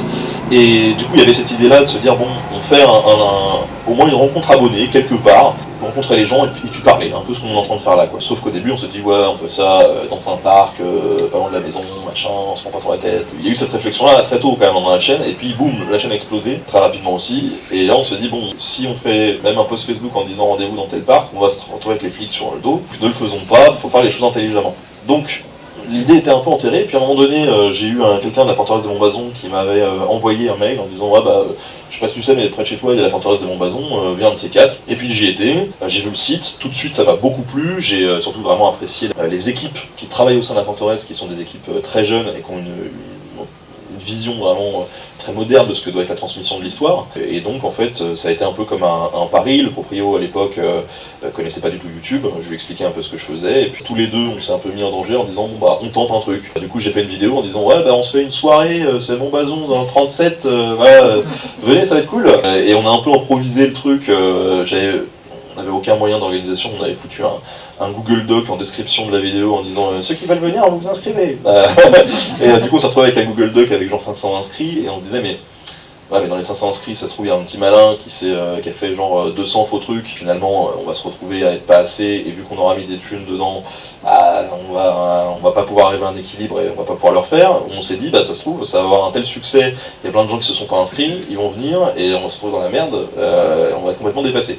Finalement ça a été, coup de bol, on a eu 650 personnes sur le premier soir, et dès le début j'avais invité des potes vidéastes en leur disant bah voilà on fait des petites conférences sur la thématique de l'histoire, ça va être sympa, et puis finalement donc on a fait 18h, 5h du mat. On est resté avec toutes ces personnes-là, à 5h du mat on était encore 400 au moins, c'est hyper froid, on est tous tombés malades. Et vu que ça a bien marché, on s'est dit bon on va faire un truc plus structuré l'année d'après, et là on l'a fait sur 2 jours. Puis ensuite on a transformé ça, c'est devenu un festival qui s'appelle Les Historiques, et finalement où la dernière édition, on avait près d'une trentaine d'invités, il y avait beaucoup de vidéastes, des historiennes, et puis à côté de ça il y a pas mal de trucs, c'est-à-dire que le but c'était de pouvoir prouver aussi aux gens que cette audience elle n'est pas que numérique, ça se voit, enfin là vous êtes ici, on échange, on parle, c'est des vrais gens qui est derrière le PC quoi, des deux côtés, que ce soit les gens qui regardent ou les gens qui créent. Et pour moi, faire déplacer les gens sur un lieu de patrimoine, c'était aussi un moyen de dire, vous voyez cette audience elle est réelle, on peut avoir un réel impact et on peut faire vivre des lieux de patrimoine grâce à ça. Parce que la forteresse, pendant plusieurs années, les thunes qu'ont généré les historiques, ça a permis de développer la forteresse. Mais vraiment, il y a eu des constructions au sein de la forteresse. La grande halle, ils n'auraient pas pu la faire s'il n'y avait pas eu les historiques. Donc pour nous, c'était notre manière aussi de supporter un lieu de patrimoine. Et le but, c'était de pouvoir passer un moment vraiment très convivial, tous ensemble, dans un truc qui nous ressemble. Pas de dédicace, pas de film machin. Tout ce qu'avaient à faire les vidéastes dans le week-end, c'était une conférence qui durait 20 minutes en plus, c'est pas trop engageant. Ce qui fait que souvent les conférences sont quand même assez sympas. Et puis le reste du temps, ils profitent, ils voient les potes, ils se baladent. Et puis vu qu'on est dans un cadre vraiment très familial, les gens ont compris qu'il fallait pas faire les fanboys et arracher les chemises des vidéastes parce que ça sert à rien. Donc les vidéastes sont dans une ambiance, ils se sentent plutôt en sécurité. Donc tu vas voir la conférence, t'as les vidéastes qui se mêlent un petit peu aux gens, puis quand tu vas bouffer c'est un peu pareil, et puis le soir, cette année, moi c'était un rêve de gosse, j'avais dit avec quelques potes, les gars, tous mes potes c'est des métalleux, des icos quoi, ils font tous du deathtech et tout, donc ça rend des brutes en termes de musique, et je leur ai dit moi je kifferais faire un petit concert de métal, prendre le micro et tout, et ils m'ont dit vas-y, on a fait 2 répètes, on s'est dit vas-y go, on y va, et on a fait un concert de métal dans une des plus vieilles forteresses médiévales de France, et donc les métalleux étaient contents, ceux qui connaissaient pas le métal ont découvert le métal, et voilà, donc c'est une ambiance vraiment très festive, on a de la bière, des barbecues, là un peu de métal, on a un spectacle de feu, et puis en dehors de ça on a des gens qui se déplacent et qui, une année, ils flottaient un peu, restent même sous la pluie à regarder des conférences autour de l'histoire, ce que je trouve formidable. Et voilà, c'était ma vision aussi du partage et de la transmission de l'histoire sur des lieux de patrimoine pour les faire vivre ponctuellement. Et c'était ça aussi, quoi, de se dire qu'on pouvait passer un week-end tous ensemble à partager un truc qu'on kiffe, l'histoire, et sans se prendre la tête, sans se prendre au sérieux aussi, quoi. Parce que c'est pas le cas de la plupart des vidéastes aujourd'hui, qui sont des gens, pour les connaître personnellement, qui sont plutôt humbles, qui ont du second degré, qui n'hésitent pas à donner un peu de leur personne pour justement faire en sorte que cette vulgarisation elle avance. J'avais une question en te concernant quelque part pour avoir un petit peu ton avis en tant que passionné d'histoire, passionné fan de musique métal aussi, et aussi en lien avec les jeux vidéo. Est-ce que tu penses qu'on peut faire le même genre de parallèle entre justement musique métal et jeux vidéo comme une porte d'entrée sur l'histoire, justement, vu que tu as fait une vidéo un petit peu sur ce sujet-là? Ça me déçoit cette question, ça me déçoit. J'ai déjà fait un épisode sur la chaîne. Mais je sais, mais c'est juste. Ah bon, ok. Je l'ai vu. Oui, on peut alors du coup, formidable. Oui, mais bien sûr qu'on peut. En fait, c'est ça que j'ai envie de montrer sur la chaîne aussi, c'est que tout peut être une porte d'entrée. Je veux dire, un pavé dans la rue, ça peut être une porte d'entrée sur l'histoire. La musique métal, ça peut être une porte d'entrée sur l'histoire. Le bidon d'huile dont on se sert pour cuisiner, ça peut être une porte vers l'histoire. Vraiment, tout peut servir à ça. Faut juste trouver le bon angle d'attaque finalement. Le métal, enfin voilà, je suis un gros métalleux depuis 20 ans aussi. Je suis passé de Claude François à Cradle of Filth quand j'avais 11 ans. Et c'était un peu raide. Et oui, dans cette musique-là, il y a beaucoup de groupes qui utilisent cette histoire, et c'est un très bon moyen pour parler non seulement de l'histoire, et de la façon dont elle est utilisée aussi, comme dans le jeu vidéo, parce que chaque média a ses propres biais, chaque groupe a sa propre manière de raconter, et son propre objectif. J'ai rencontré des groupes où il y avait une volonté affichée d'avoir une certaine propagande vis-à-vis de leur pays, et d'autres, enfin, certains utilisaient en gros le terme un peu, pas propagande, mais tu voyais qu'ils étaient ils prenaient plutôt une idéologie, alors que certains te disaient non, moi c'est plus du partage. Il y avait quand même deux philosophies quoi, qui étaient vraiment très intéressantes à analyser. Donc oui, la musique métal peut servir, mais je suis sûr que le jazz, il y a un truc super à faire dans le jazz. Enfin, typiquement, moi je sais que quand j'ai bossé, c'était dans le département de l'Aisne, c'était sur le débarquement américain à Château-Thierry pendant la Première Guerre mondiale. J'avais besoin d'images alors c'est la 91e ou la 92e division d'infanterie américaine, je ne sais plus, plus connue sous le nom des Harlem Hellfighters, qui ont notamment été mis en scène dans Battlefield 1, et j'avais besoin d'images de ces types-là. Donc je vais voir le CPAD, dont je vous ai parlé tout à l'heure, je leur dis les gars, vous n'auriez pas des images des Harlem Hellfighters? Ils disent oh bah si, on doit avoir ça et tout, qu'est-ce que tu veux? Tout ce que vous voulez, filez-moi, voilà. Et là, ils m'ont envoyé des images. Alors, t'avais les mecs en train de répéter au combat, les mecs qui se faisaient à bouffer, les mecs sur le bateau, qui descendaient du bateau, enfin, t'avais genre, ils m'ont filé plein de trucs, et t'avais notamment ces gars qui jouaient du jazz sur le bateau. Bon, alors il n'y a pas de son, du coup c'était con, mais on les voyait en train de jouer ce qui était du jazz, et ils ont participé aussi avec quelques camarades d'autres divisions à apporter cette musique sur le territoire. Donc clairement on pourrait se servir de ça pour parler de jazz et d'histoire. Vraiment tout est une porte d'entrée, et moi je trouve que c'est ça qui est vraiment cool avec la vulgarisation, parce qu'en plus, plus les portes d'entrée sont improbables, plus le public va être accroché, quoi. Et finalement, quand tu arrives à construire un discours autour de cette histoire avec des trucs insolites, ou qui a priori n'ont aucun rapport, c'est quand même une petite victoire, quoi. Moi je suis souvent très content, et pour le coup, mon épisode sur le métal, moi j'en étais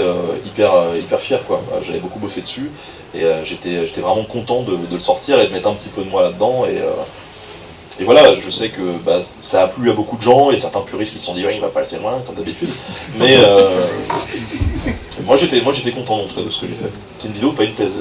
Souvent on remplace pas les profs, hein, on n'est pas là pour ça, quoi. Ouais, tu parlais tout à l'heure justement par rapport à Arte, de ta liberté que te donne YouTube. Il y a le Genre du Grenier qui a fait une vidéo la semaine dernière, qui est pas le seul, mais c'est un peu le gros truc en ce moment. YouTube resserre les étaux, les droits d'auteur, etc., etc. T'as plein de projets, c'est super cool. Est-ce que tu penses qu'il y a un bel avenir pour la vulgarisation sur YouTube, ou que ça commence à sentir un petit peu le sapin? Bien malin est celui qui prédira ce qui se passe dans un an. Hein, je veux dire, à l'époque, on pensait que AOL et Lycos, ça durerait pour la vie. Alice aussi. Voilà, non, mais ça se trouve, YouTube, dans 5 ans, on se dira ah ouais, YouTube, c'est vrai, putain. Mais actuellement, quoi, tu vois, est-ce que tu sens un truc qui bouge ou... Oui, actuellement, il y a des trucs qui bougent, mais c'est très compliqué pour nous, en tant que créateurs, de se positionner. On est entre deux feux, parce que d'un côté, il y a YouTube, dont on dépend à mort, qui est toujours hyper opaque, machin, et enfin, en fait le truc c'est que c'est opaque aussi parce que c'est gargantuesque. C'est-à-dire que quand tu parles avec un techos de chez YouTube, le gars a pas tous les tenants et les aboutissants clairement, quoi. Un dev qui travaille pour YouTube ne sait pas comment ça fonctionne, parce qu'il y a genre une équipe qui est dédiée genre au pouce, une équipe qui est dédiée à ça, tout est très voilà, c'est tellement énorme que je pense des fois ils perdent un peu le... Tu vois, ils se disent bon, ça devient une espèce de machine un peu mystique, et Léo Grasset avait fait des trucs là-dessus en disant c'est une espèce de mythologie que développent les youtubeurs, on a des croyances qui se développent et tout, qui sont pas forcément... Voilà, c'est totalement fou, quoi. Et puis de l'autre côté, il y a cette société de gestionnaires d'ayant droit d'auteur, qui gueulent un peu et qui disent ouais mais regardez le contenu sur YouTube, comment il est violé, machin, et il faut pouvoir protéger les auteurs et tout, et Et en même temps, je suis d'accord avec eux, c'est bien de pouvoir protéger les auteurs. Alors sauf que bon, moi j'ai milité aussi pour un changement du droit d'auteur en France que je trouve plus du tout adapté, mais même d'un point de vue européen, enfin c'est de la merde. Clairement, il est plus du tout adapté aux enjeux d'Internet. Donc à l'époque, j'avais été soutenir le Parti Pirate au Parlement à Bruxelles, qui prenait avec Julien Reda justement une réforme du droit d'auteur sur le territoire européen. Et en même temps, tu vois, enfin moi je suis bénéficiaire aujourd'hui, je fais partie, je suis adhérent, voilà, de la société de droit d'auteur de la SCAM. En France, il y a 4 grandes sociétés de droit d'auteur. La SCAM, c'est pour tout ce qui est reportage, documentaire et tout. Et en fait, la plupart des vulgarisateurs, on est inscrits à la SCAM. Et globalement, en fait, la SCAM, tous les ans, va voir YouTube en disant vous diffusez plein de vidéos qui génèrent plein de thunes, vous faites plein de thunes sur le dos des vidéastes, et donc il y a un pourcentage que vous allez nous reverser à nous, la SCAM, et nous, la SCAM, on va reverser ça à tous les auteurs. Et franchement, le système est plutôt bien fait en plus, qui fait que c'est totalement, enfin c'est dégressif. Du coup, les gros ne s'accaparent pas tout. C'est-à-dire que plus tu fais de vues, et moins tu auras d'argent pro rata. Donc ça évite vraiment que les gros aspirent tout. Et surtout, tu as une prime minimum qui est de 750 par an, qui est vachement bien, parce que moi j'ai plein de potes qui touchent l'équivalent d'un RSA par mois, parce que vraiment la vulgaire, enfin YouTube en général c'est hyper précaire. Moi je suis une des rares exceptions, parce qu'en plus j'ai diversifié vraiment mon business model, et comme je l'ai dit, je fais un peu de l'instit quoi. Mais c'est très précaire, et 750 balles par mois, c'est voilà. Et là, tu fais référence à l'article 13 notamment, qui est en train d'être débattu d'un point de vue européen et tout.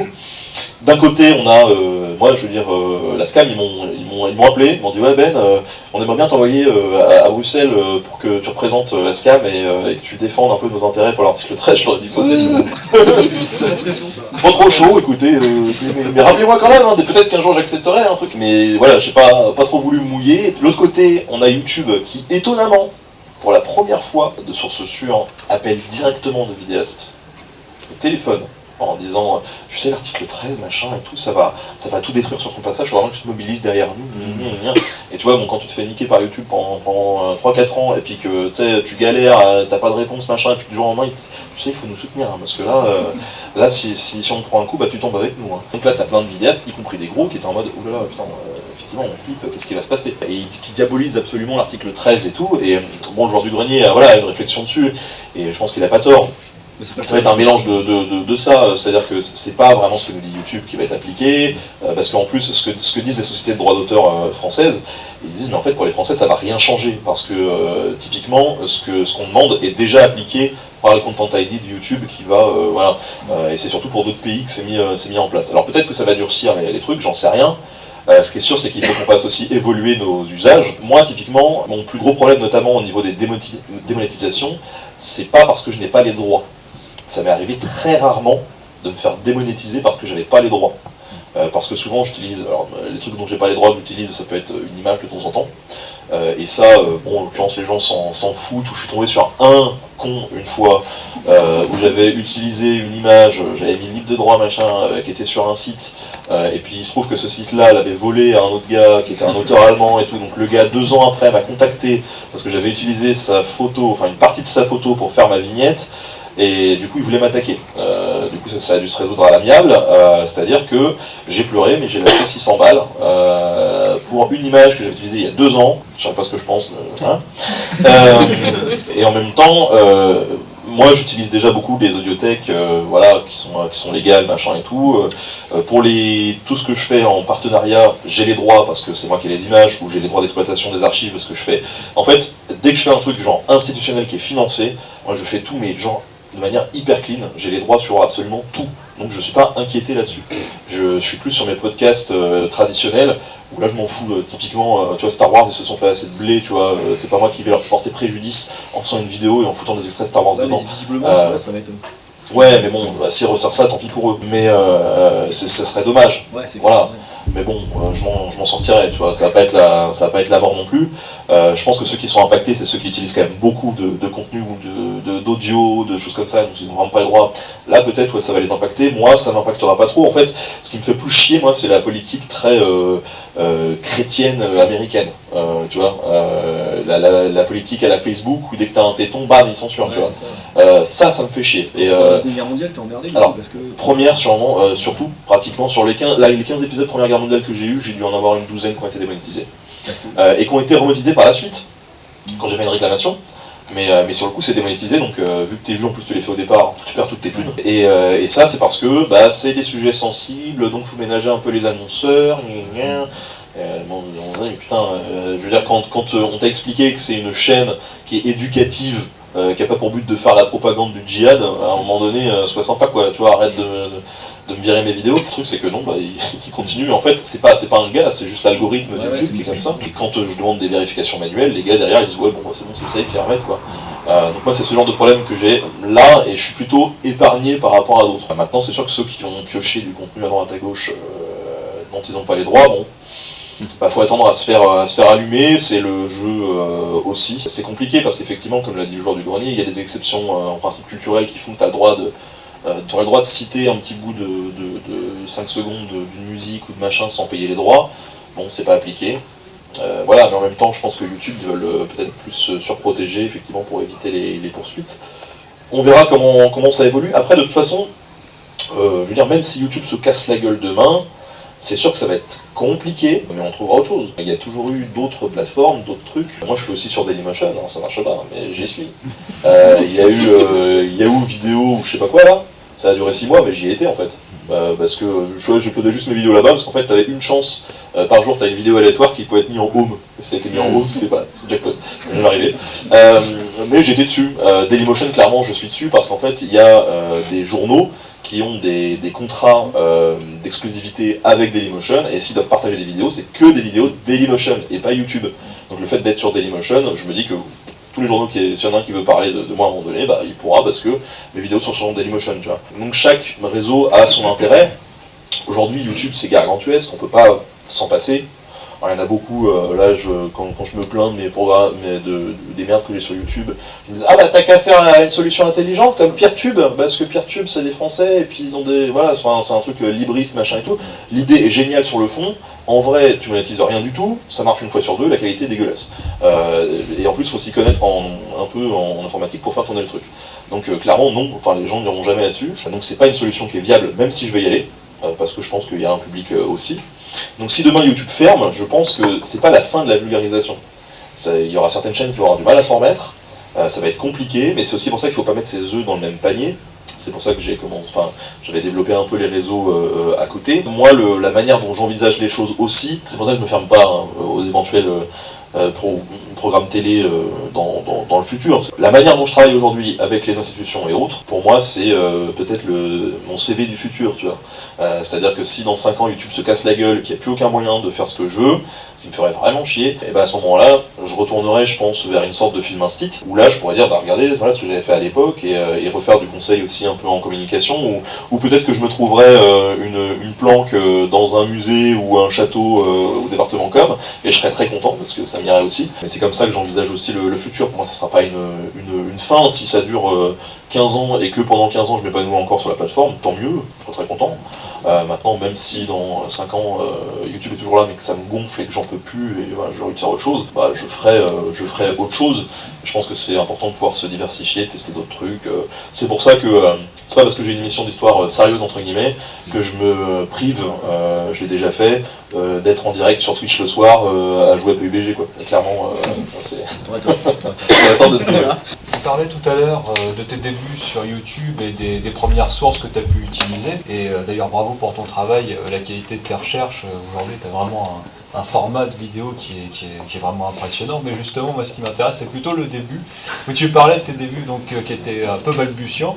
Est-ce que tu as une vidéo bullshit, un regret, une honte, une vidéo que tu n'as pas eu le temps de rattraper sur ta chaîne ou pas, hein, que tu aurais pu virer? Mais non, absolument pas, tout est parfait. T'as mis en privé en OSD.